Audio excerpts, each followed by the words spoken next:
financiamientos estratégicos para el país. Claro, con gusto. Bueno, el banco tiene más de 60 años de existir, ¿verdad? Cosa que es importante verla. Nace de una iniciativa del SICA con una serie de países fundadores, que somos de Guatemala, El Salvador, Honduras, Nicaragua y Costa Rica. Y luego pues van entrando ya otros socios sumándose a esto. Bueno, se integra Panamá, se integra Belice, República Dominicana, México, Argentina y Colombia, España, Corea del Sur, Taiwán.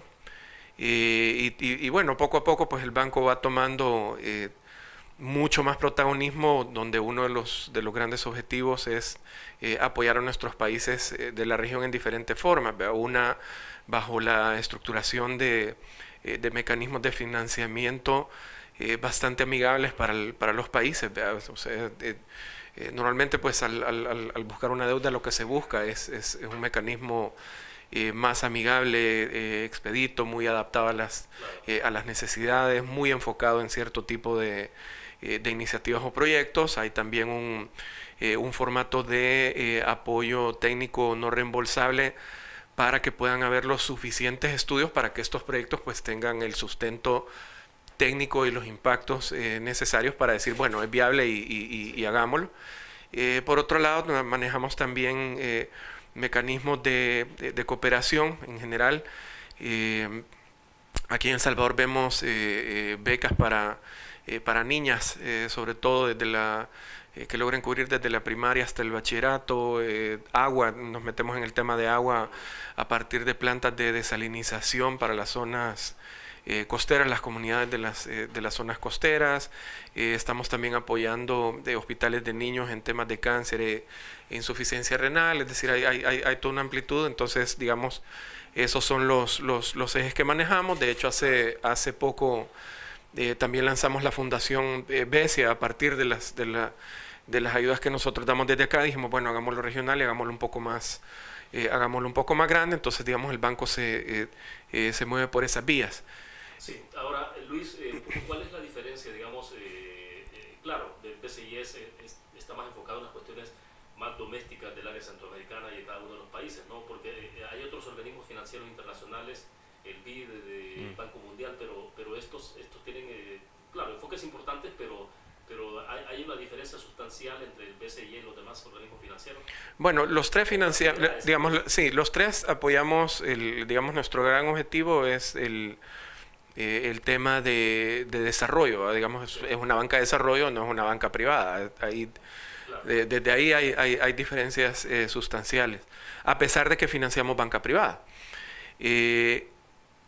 Quizás en el país, bueno, nosotros cubrimos más o menos el 90% de los financiamientos multilaterales aquí en El Salvador, ¿verdad? Por lo que nuestro portafolio es bastante extenso. Quizás hay un enfoque muy puntual en las necesidades de infraestructura, y eso, que a partir de la infraestructura exista una estrategia o una agenda que le dé digamos, un sentido más humano al asunto. Nos preocupamos mucho por eso. El portafolio, no sé, va desde temas de educación, que digamos es nuestro pilar fundamental, hasta temas de infraestructura logística, medioambientales, seguridad pública, comunidades, deporte. Es decir, estamos prácticamente en todo el portafolio de inversión del país, y digamos eso pues nos da la presencia necesaria para ser el principal socio del país y de la región.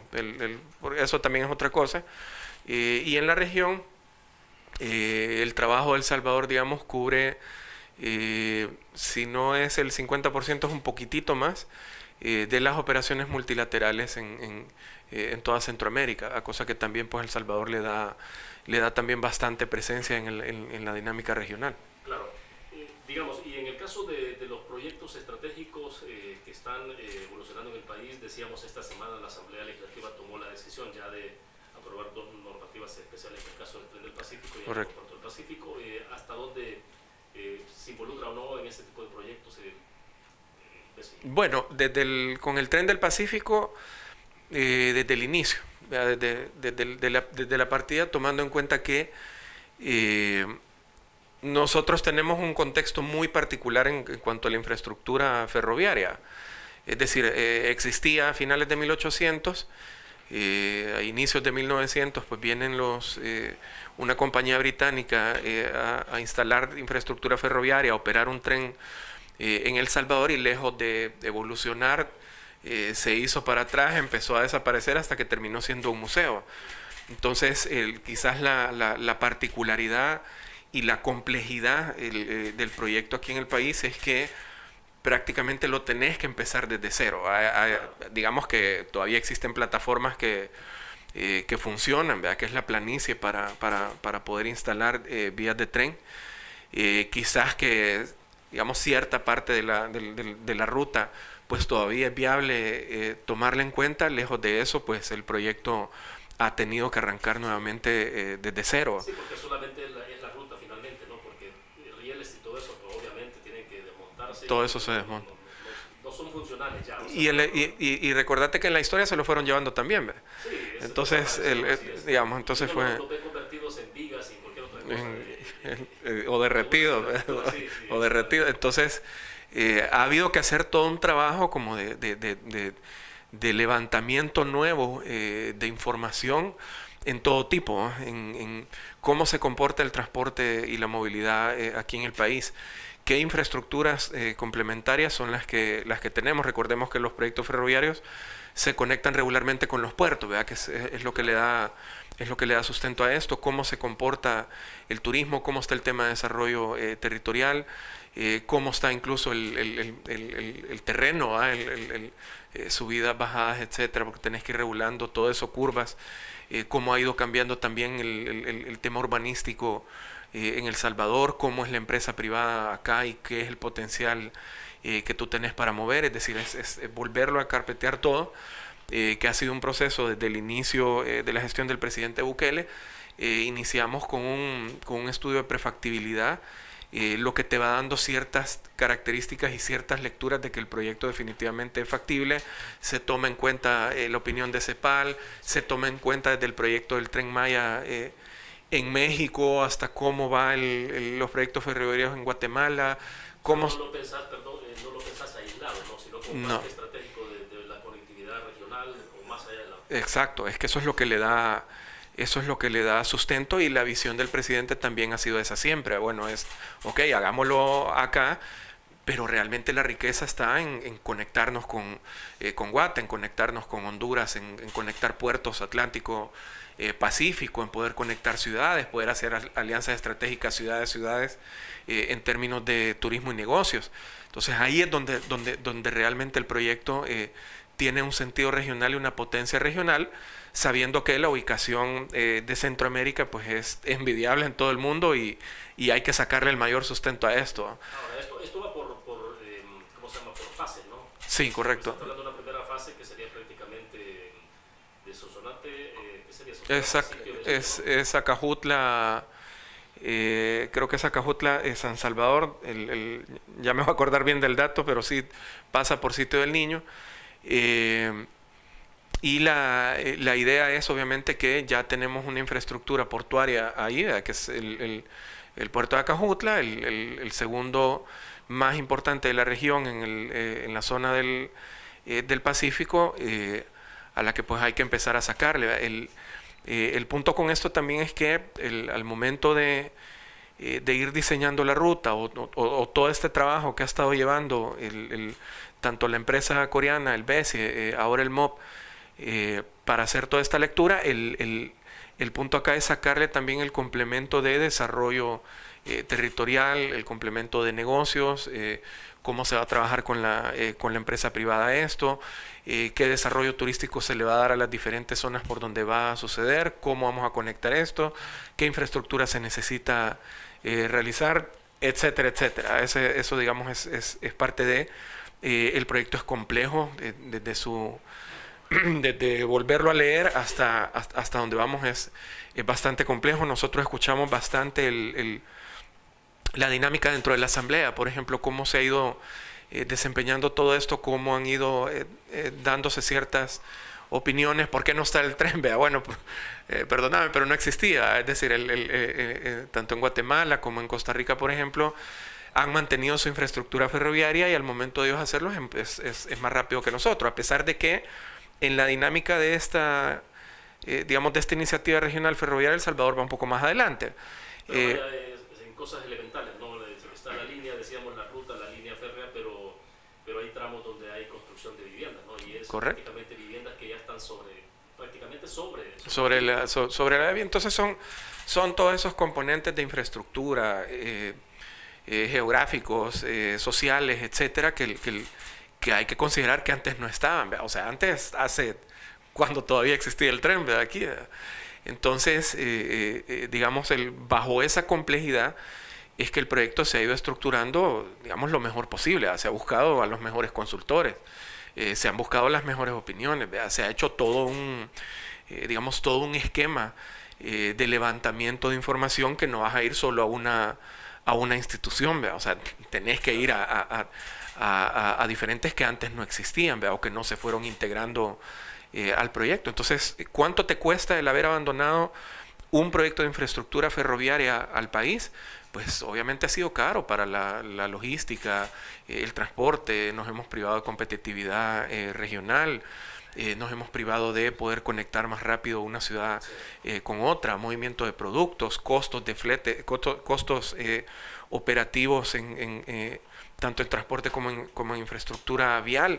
Es decir, el costo reduce costos sustancialmente en términos de movilidad de productos. En muchísimas cosas. Entonces el costo de no haberlo mantenido, no haberle dado todo ese proceso evolutivo a un proyecto como estos, que tiene que ver mucho con tecnología y con equipamiento, ha sido muy caro.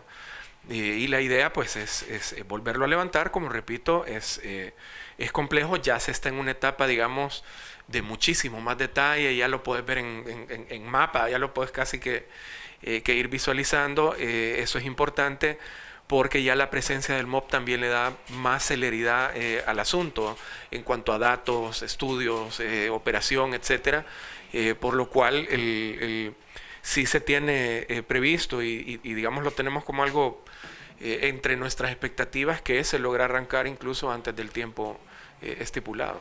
Sí, y luego está el otro proyecto importante, que es el aeropuerto, ¿no? Bueno, sí, con el aeropuerto no estamos nosotros tan involucrados, ¿verdad? Digamos que ha sido un proyecto que ahorita el gobierno lo está llevando por sí solo, a pesar de que han hecho ya los estudios de factibilidad y se tiene bastante avanzado, pero sí, de pronto sí, y lo hemos conversado, sí se necesita una estructuración, por ejemplo, financiera, que no necesariamente tenga que ver el BESI en esto, o que el BESI tenga que poner, claro, pero la gestión de conseguir los fondos, de estructurar un posible APP, de estructurar una posible concesión, de todo lo que sea necesario para que este proyecto siga caminando, pues nosotros, lo hemos dicho, estamos en toda la disposición de colaborar.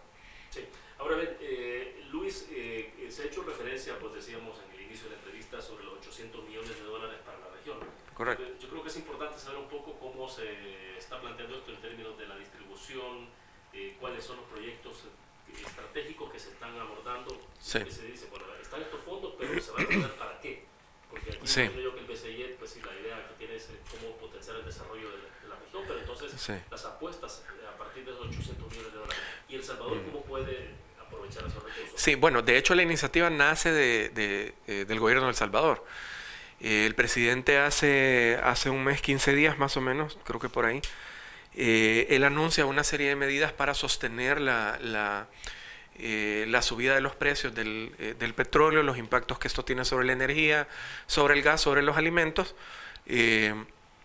y dice, bueno, vamos a mantener esto, vamos a quitar este tipo de impuestos por el momento, este tipo de tasas que se cobran por el momento, y digamos el objetivo es evitar en lo más que podamos todo ese tema de la afectación por la inflación debido a problemas mundiales, o sea, ya son otras cosas.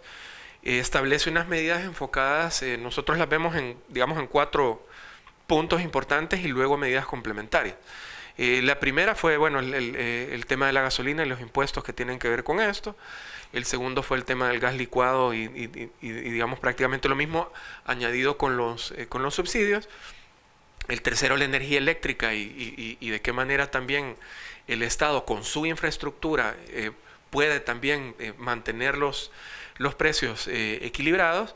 Y por otro lado, el tema de los alimentos y una serie de productos a los cuales pues les vamos a dar ciertas concesiones para que los precios se mantengan.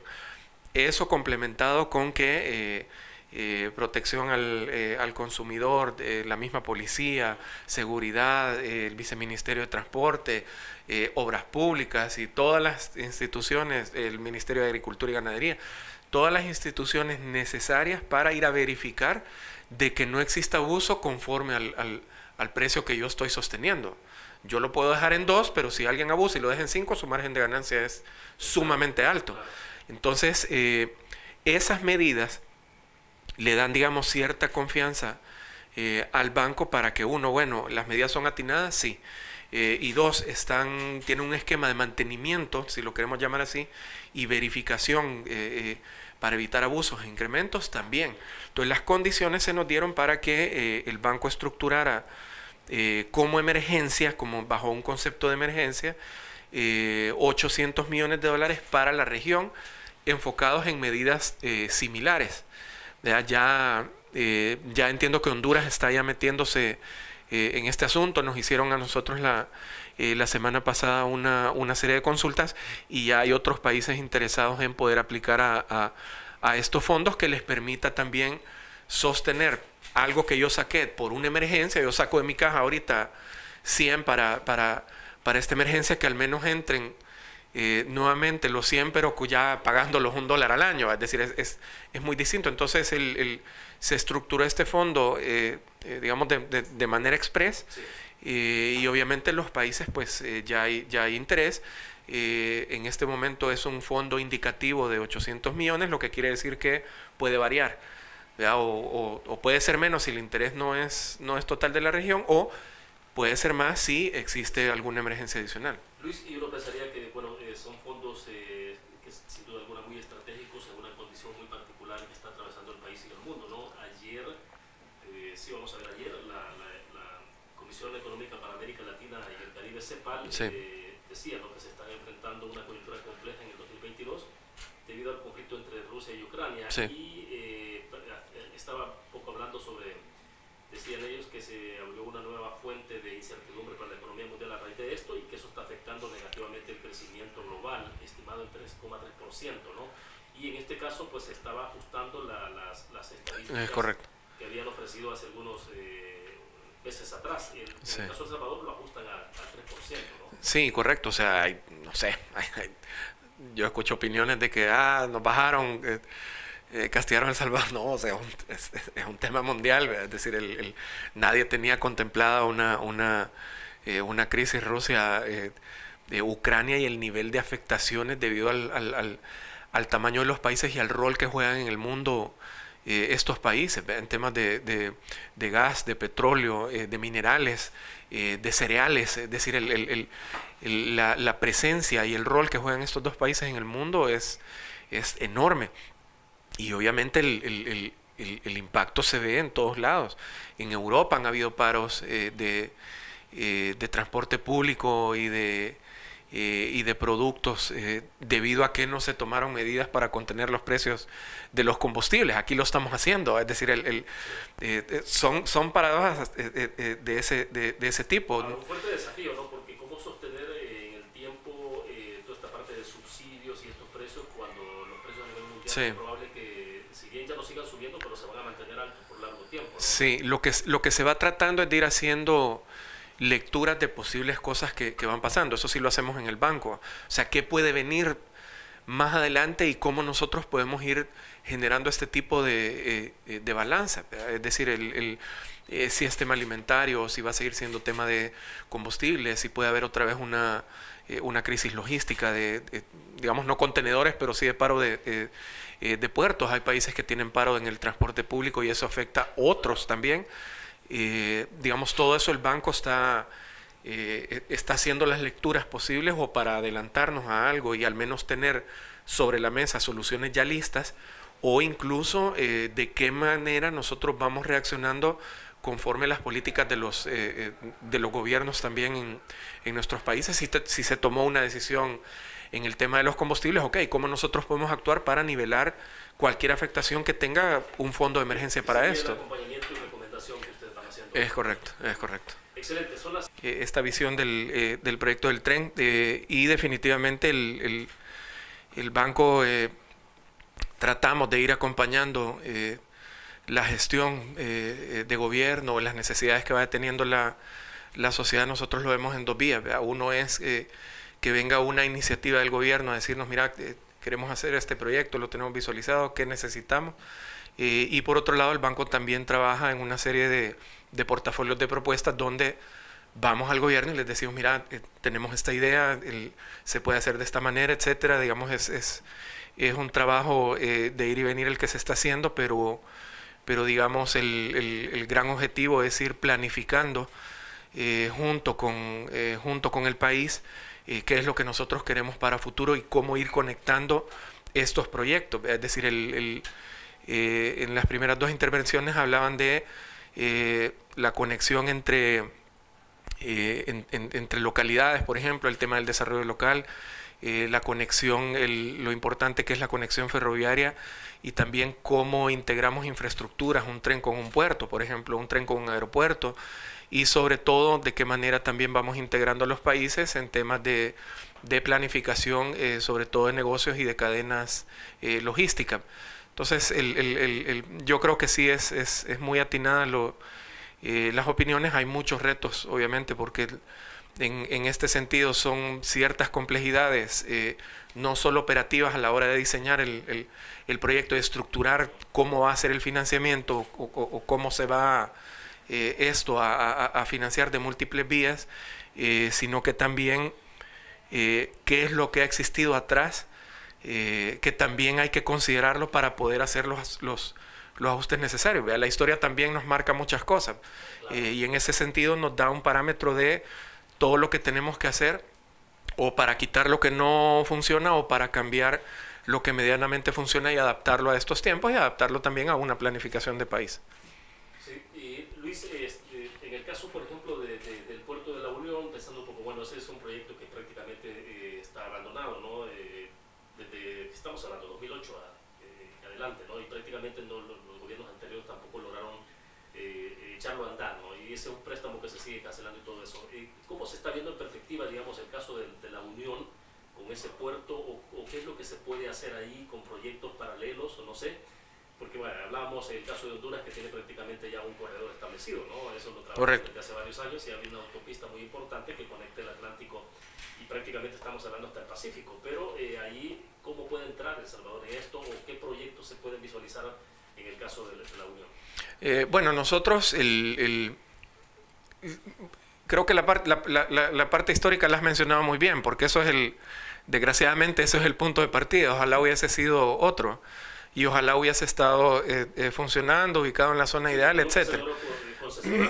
Correcto.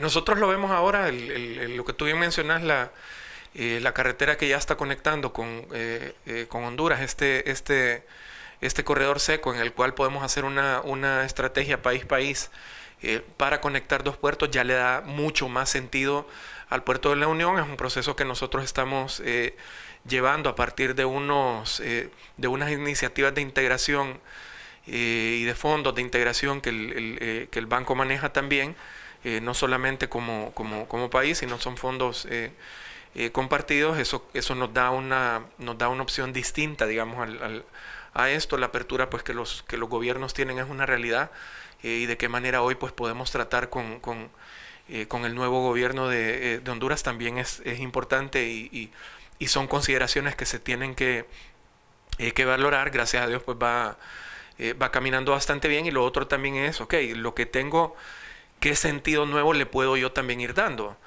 Hemos estado nosotros en una serie de reuniones desde el año pasado planificando el proyecto de un astillero en la zona de La Unión. Para quienes no están ubicados con el concepto, un astillero digamos, una infraestructura portuaria en la cual tú reparas buques, ¿verdad?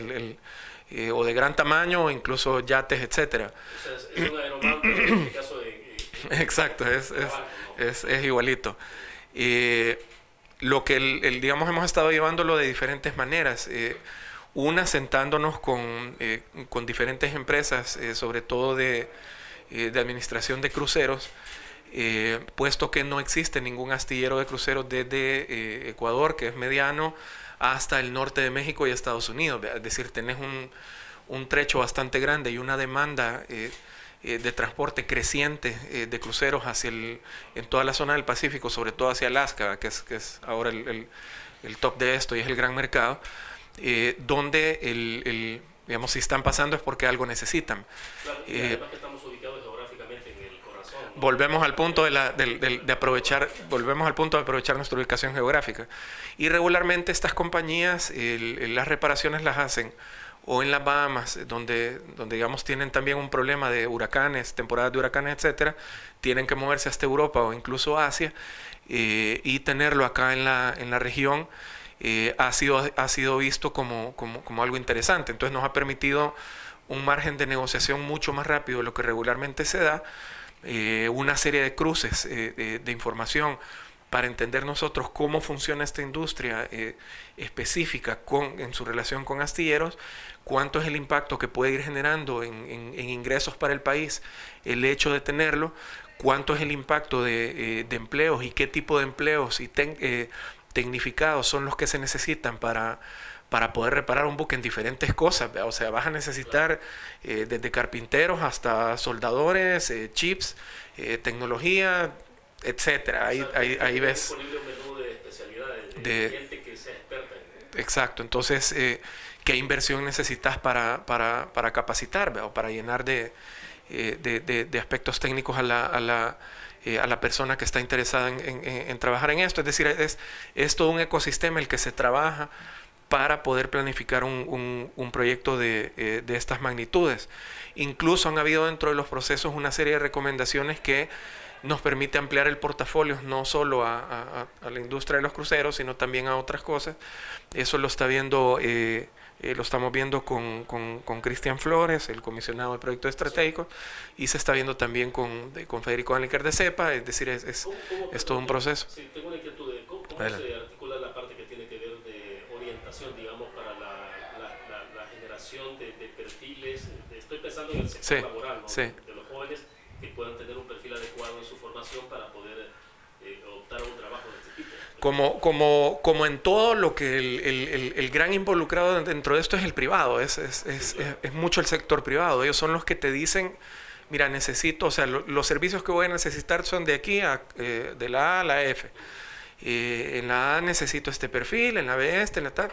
Entonces ya con eso ya uno tiene un parámetro de evaluación, con lo cual sentarse o con educación o con los centros técnicos, es decir, hay todo un trabajo. CEPA tiene el centro de formación para marinos, ¿no? Sí, es con CEPA, ¿no? Es con...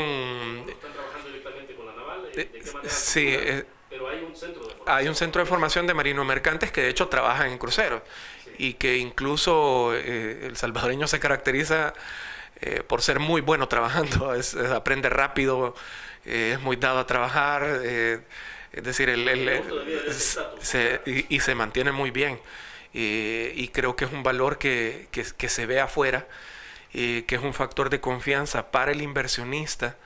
No solamente las políticas públicas inciden en una decisión de alguien que viene a invertir, sino también es cómo es el empleado, cómo trabaja, cómo aprende, si aprende rápido. Es decir, y en ese caso, el salvadoreño, digámoslo en general, por su forma de trabajar, por su forma de ver todo este tema laboral, es muy bien cotizado y digamos, es un factor de confianza que ayuda a que estos proyectos se vayan dando. Ya tú lo mencionabas, el caso de Aeromán como un precedente importante, donde tú juntas ciertas decisiones privadas con el sector educativo, con el sector gubernamental, etcétera, donde le está sacando todavía más jugo.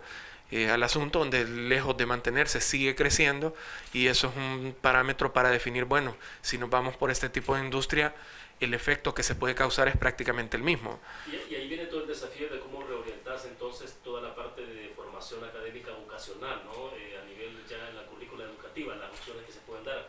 Porque en el caso de Aeromar, obviamente hay ciertos centros o núcleos que generan de esos perfiles de jóvenes con esa vocación, ¿no? Exacto. Siempre se ha hablado, por ejemplo, del caso de Alemania, ¿no? Que tiene una orientación muy, claro, que tienen ingenieros, médicos y gente de ese nivel de especialización, pero también tienen muchas personas digamos, con carreras vocacionales, técnicas.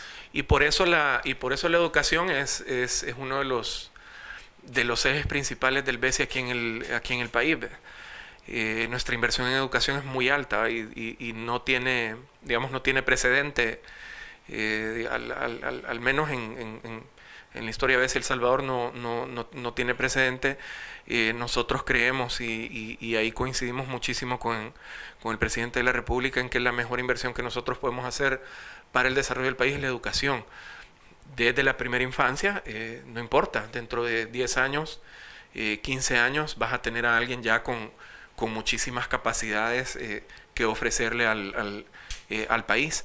Y por lo tanto tenemos que irlo considerando desde ahí hasta qué vamos a hacer con la educación superior, con qué herramientas vamos a dotar a los jóvenes. Ahí comenzamos a juntar, digamos, todo el ecosistema de planificación, vea, una infraestructura de tren, una infraestructura portuaria, una infraestructura posible de astillero, un aeropuerto en la zona oriental, un canal seco que nos conecta con Honduras, una relación estratégica que se pudiera tener con Honduras en un futuro no muy lejano. Ya te va juntando todo y ya te va poniendo en el mapa todo un proyecto de desarrollo del país. Eso es lo importante, es cómo vamos integrando cada uno de los temas en los que estamos, ya sea de infraestructura o no, y cómo incide uno con el otro. Sí, interesante, ¿no? Dante Moshi, el presidente del BCI, lo decía el 1 de abril pasado y hacía referencia a este programa del corredor seco centroamericano y República Dominicana. Correcto. $200 millones. Sí, son $200 millones. Ahorita se hizo ya un tramo de más o menos 100 kilómetros, si no me equivoco. Con lo cual, como te digo, solo el hecho de hacer esa conexión le cambia el sentido a ciertas infraestructuras que tú ya tenés, o también te da la oportunidad de poder replanificar otro tipo de infraestructuras o proyectos que tenés en la mesa. Sí, y bueno, interesante porque también está haciendo referencia al Fondo Verde del Clima, que aquí dice que se aportará $174,3 millones. Sí, correcto. Es un enfoque estrictamente en el tema del medio ambiente. Sí, el banco maneja, son más o menos 900 millones en temas de fondo verde. Son complejos, ¿verdad? Porque si un fondeo normal te requiere, digamos, 10 capítulos, estos son más. Pero bueno, el banco ya hizo toda una labor que logra acortar los tiempos para poder acceder a este tipo de fondos. Ya se terminó de estructurar también el Fondo Azul. Esto te permite desarrollo en la zona costera en términos de pesca, logística, aprendizaje en este tipo de industrias, cadenas de abastecimiento, agua, es decir, ya está también eso. Estamos viendo cómo lo vamos ya estructurando a las estrategias del Salvador, pero digamos son paquetes como el paquete de emergencia, el fondo de pobreza donde está metido Mi Nueva Escuela y Provida, que es este proyecto de vivienda de interés social. Así es como vamos nosotros empaquetando, y así es como vamos nosotros proponiéndole a los países: esto es lo que tenemos y entrémosle. Luis, obviamente aquí hay un esfuerzo, un enfoque regional en todas las iniciativas de financiamiento, pero cada uno de los países también tiene sus propias competencias, es decir, exacto, se compite con los vecinos, pues, o sea, eso no podemos obviarlo. Porque uno estaba leyendo ahí, por ejemplo, información que indica de que Honduras pretende construir ahí un puerto en Amapala. Sí, correcto. Entonces, pero igual, eso supone, digamos, ciertas competencias, o sea, como Acajutla puede competir con el puerto, que sería el puerto Castilla, ¿no? Perdón, de acá de Guatemala. Quetzal. El Quetzal, sí. Entonces, hay esas competencias. Entonces, ¿cómo, o sea, cada país también tiene que tener sus apuestas claras? Sí, lo importante, más allá de las competencias, nosotros lo vemos como mercados. Es decir, si hay suficiente mercado para que para que puedan haber diferentes infraestructuras. Por ejemplo, ¿cuántos aeropuertos hay en Costa Rica? Es decir, no hay uno, son creo que 6, 8. ¿Cuántos aeropuertos hay en Panamá? Es porque hay mercado. Y es porque o las cosas, o la dinámica ya se está moviendo, la demanda ya se está moviendo tanto que necesitas ir creando este tipo de infraestructuras, o tenés que provocar una oferta con un mercado cautivo. En este caso nosotros lo vemos igual.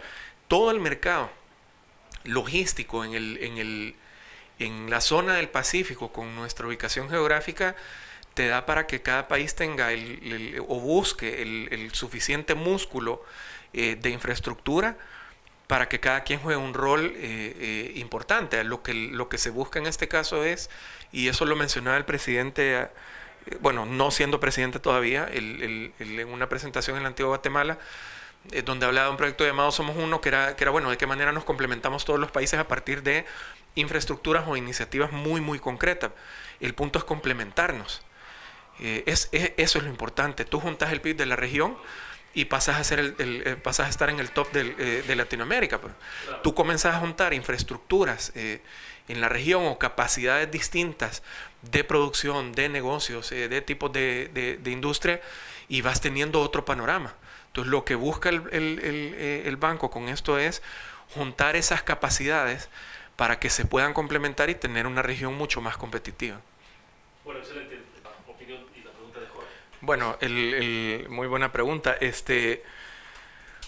Quizás en el tema de la calificación, y yo lo mencionaba hace un momento, el banco lo que va haciendo es una serie de lecturas hacia adelante, bajo las características de cada país. Así nosotros también estructuramos las cosas, es decir, no se estructura, y eso hablo a nivel general en países, no se estructura nadie bajo un AAA, a menos que lo sea, sino que se entiende la realidad de cada uno de los países, y en base a eso pues se trabaja y se recomienda.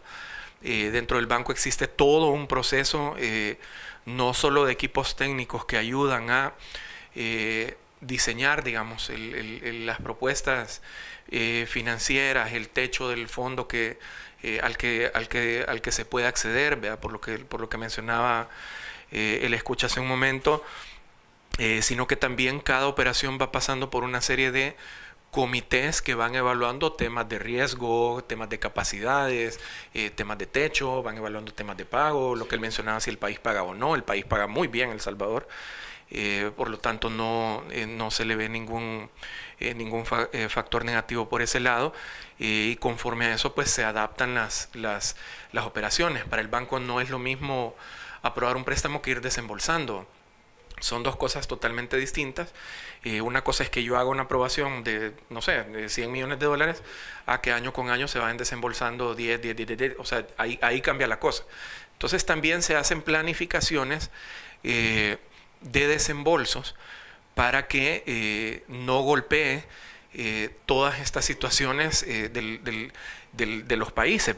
Nuestra situación es muy diferente a Guatemala, a pesar de que estamos a la par, es muy diferente a Honduras, a pesar de que estamos a la par, es muy diferente a Nicaragua, Panamá o Dominicana. Cada una tiene una particularidad, un pro y un contra, y en base a eso pues se van midiendo y se van haciendo las recomendaciones de los desembolsos. Si en el proceso un comité dice no se puede o no se debe, pues no se puede y no se debe. Digamos, pero hay todo un proceso interno dentro del banco, en equipos técnicos y en equipos evaluadores, que son los que van determinando las capacidades que tienen los países, y eso le da seguridad a los préstamos. Y eventualmente El Salvador entonces tiene una buena calificación para seguir optando a esos préstamos. Tiene margen y tiene tiene capacidad de pago. No ha habido en la historia, digamos, de la relación El Salvador-BCE algún problema de pago, ninguno. El Salvador siempre ha cumplido. Debo mencionarlo de esa manera porque sí ha sido muy responsable el país en esto, y por lo tanto pues el banco sigue, digamos, con el factor de confianza. Cuando cuando sucediese una situación de estas, pues se va leyendo dentro de los comités, ahí vienen las recomendaciones, o te devuelven cuál puede ser la propuesta para que no toques una cosa a la otra. Sí, para ir concluyendo, Luis, eventualmente debido a la crisis económica mundial y las consecuencias, no se ve que pueda haber un giro demasiado fuerte o incida demasiado, digamos, que se vuelva ya hasta restrictivo para la liberación de fondos de parte del BCI. Estoy hablando en términos generales para la actividad que se desempeña con el resto de países. Digamos, se delega a cada país cierto monto, a cierta capacidad. Sí. No es como una página abierta, sino que se le va delegando un techo. En base a ese techo pues se van decidiendo qué proyectos son los que entran o no, o desgraciadamente no pueden entrar. Por ejemplo, podrías decir, El Salvador puede optar a una cantidad X de millones de dólares y El Salvador entonces sobre la base de esos fondos poder presentar su propuesta. Vas haciendo una serie de planificaciones según la tipología del proyecto también. Por ejemplo, Firempresa es un proyecto que son 600 millones de dólares para las MIPYMES, que digamos en este caso sí te funciona en cierto modo como que es un banco privado, ¿verdad? Claro, con condiciones drásticamente diferentes, con lo cual vas teniendo los ingresos, vas teniendo los retornos de tus ingresos. Hay proyectos que son quizás de índole de seguridad, por ejemplo, o de educación, donde el retorno de inversión es distinto. Ahí es importante diferenciar la banca pública de la banca privada de la banca de desarrollo. A nosotros nos interesa fomentar capacidades, por ejemplo, a través de la educación. Al tener a una persona con ciertas capacidades, o va a tener un mejor trabajo, o va a tener un negocio, o va a exportar porque tiene hoy nuevas condiciones, y esos son ingresos futuros al país. Entonces así es como se va viendo. En términos de seguridad, si nosotros invertimos en el Plan Control Territorial 2, que son las comunidades, que ahí estamos tocando la base social del problema de la seguridad, y estamos también en la fase 3, que es modernización de equipos. ¿Qué sucede si tocas, si empezás a privar de delincuencia la zona? Se reactivan. Empieza a haber una reactivación económica, empieza a haber una reactivación social, y eso es rentabilidad para el país. Entonces la evaluación nuestra es muy diferente a la de un banco privado. Somos banca de desarrollo. Claro. Perfecto, el tiempo se nos agotó. Luis, de verdad, gracias por hacer espacio en la agenda y estar con nosotros en la entrevista. No, a la orden, y paréntesis, buena música la que están poniendo. Gracias por el espacio, y pues siempre estamos a la orden para lo que necesiten. Reiteramos el agradecimiento.